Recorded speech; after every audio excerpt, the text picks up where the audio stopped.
Okay, magandang umaga mga lods at ito na nga ito na ang update natin sa ating ihawan ng manok. Ito itong part na may apoy, nilagyan natin ito ng insulator para hindi mag-init ang labas. Ang ginamit nating insulator yung cement board. Try natin kung anong magiging epekto. Ito na siya. Yan. Almost done na ito. Magkakabit na lang kami ng salamin. Yung salamin na yun. Ito may mga insulator ito. At itong itaas pa kasi para yung customer kung mapahawak dito sa kabila dito, hindi siya ma-direct yung init. Kasi stainless ito, mainit ito eh. Ngayon ang mga pantog natin kompleto na din. Ito siya. Tapos ang ginamit natin yung motor na yan. Kasi yung sa wiper mabilis. Kaya nagpalit ako ng motor. Ayan o. Ayan na lang ang ikot niya ngayon. Control na control. Hindi siya makiuling.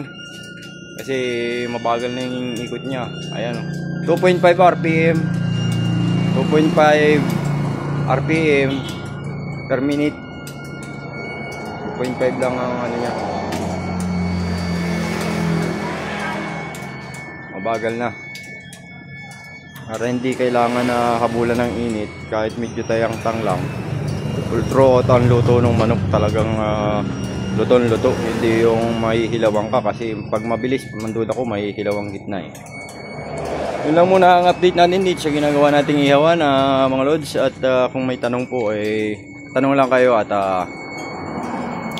sasagutin natin sa abot ng ating makakaya. Ayan na po siya.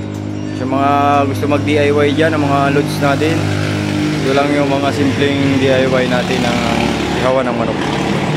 Tapos yung itaas nga pala, kung makikita natin na meron siyang screen doon, yun ay ang propose nun ay lagawing patungan ng lechon. Kasi may lechon nitong kasama, lechon baboy. Sabay-sabay na lechon manok, lechon baboy. Inihaw naman baboy. Pero may lechon pa with the twist of lechon. Yun lang mga lods, yung update natin part 3 ng ating ihawan ng manok. Maraming salamat mga lods, mga kabakyard. Salamat.